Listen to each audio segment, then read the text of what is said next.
Hello everybody that's joining. This is Lars. He's a terrier mix and he's got quite the scruffy mug. Oh, good.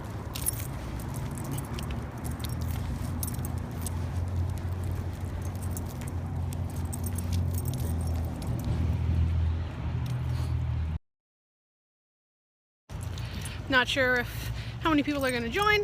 It's a weekday, it's middle of the day, but I'm out walking Lars and I wanted to talk about a topic that I think sometimes gets dog owners in trouble, even if they try to work with their dog on a regular basis and they try to do a lot of good stuff with them, like the structured walk and things like that.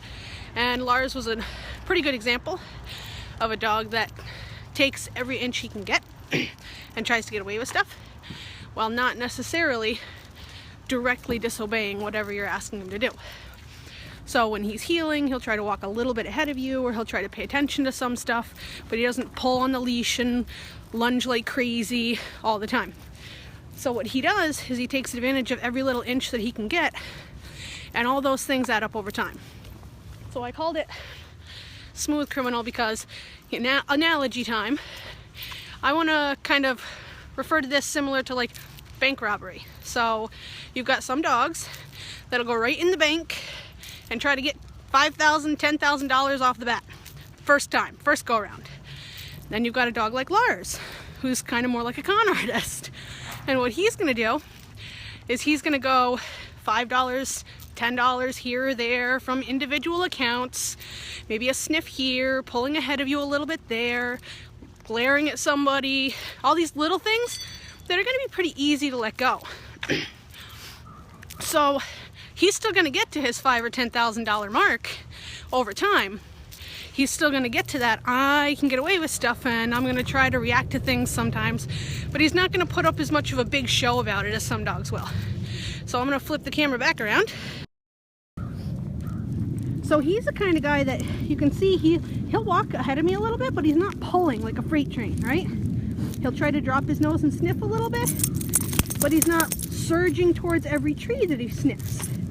So he's the kind of guy that what we're going to definitely work on with his owners is watching for all these little moments that he tries to get away with that are adding up to him kind of acting like a jerk around them and being like, sometimes I'll listen, sometimes I won't.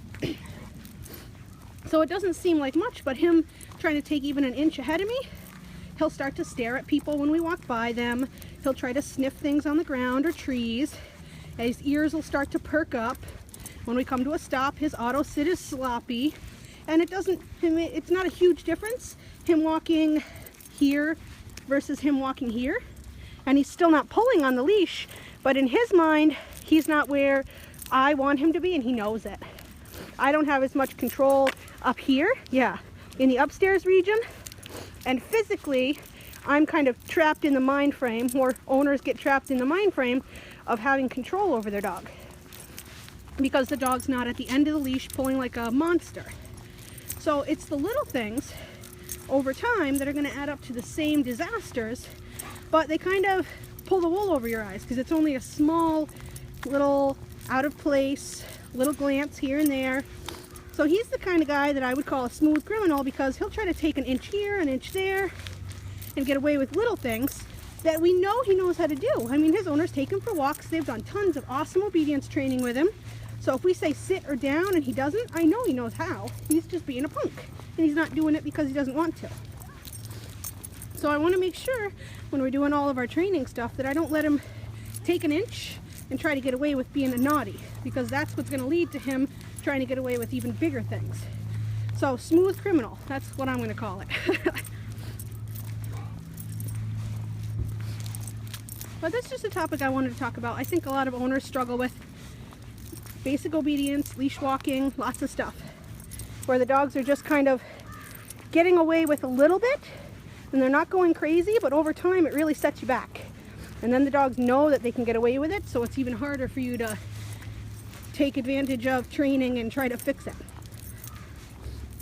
If that makes sense to everybody. I don't know if anybody has any questions about anything. Nope. Nope. Nope. Good. Yeah.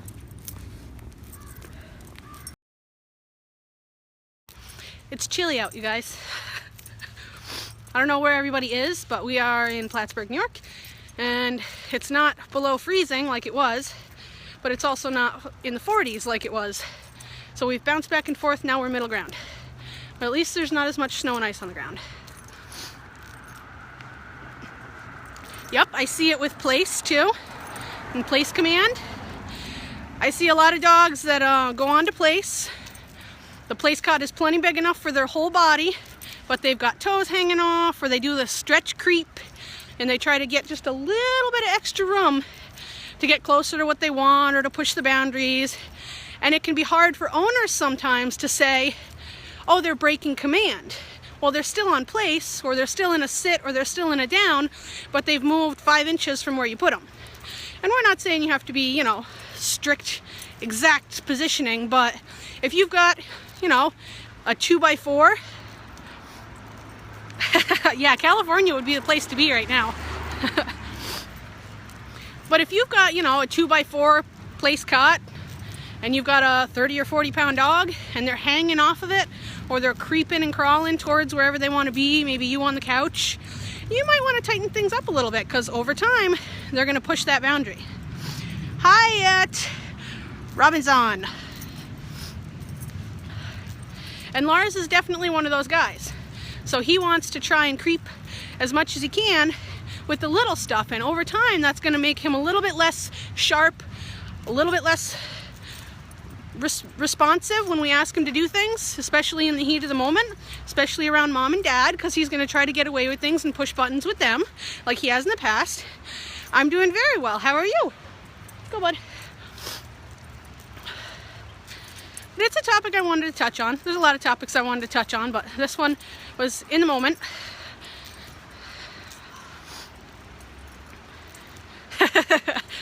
Yeah, it takes a little while to get them up to being able to hold place with somebody new coming into the house, definitely.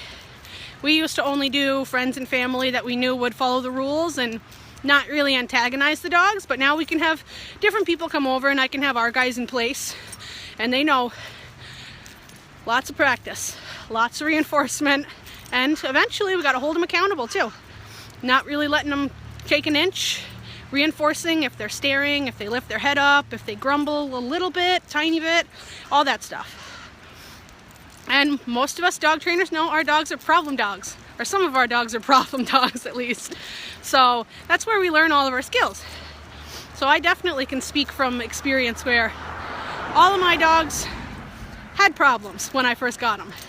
Some of them were really bad, some of them were typical average dogs that just don't listen. But they get away with stuff sometimes, but the things that are really important, I don't give them an inch. And that's what's made a big difference over time. That's what's going to make a big difference with Lars. So we're going to work on, we're starting to reinforce his remote collar stuff.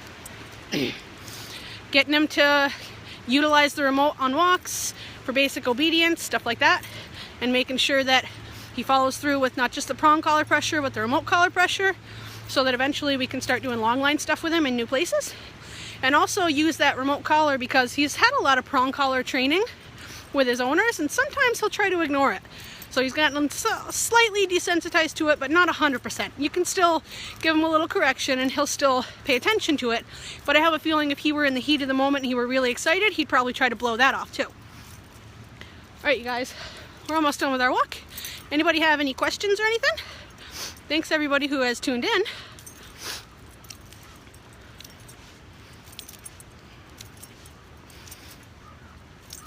And I know sometimes it takes a minute to type, so I'm not just gonna cut you guys off if you have any questions. It's always awesome to have you guys join.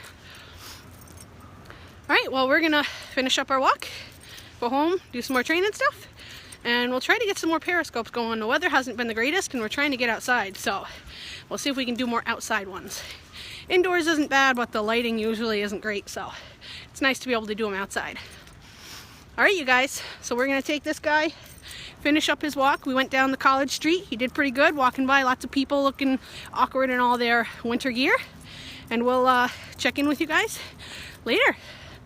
Thanks, everybody. Swipe down. Nope, not that far down.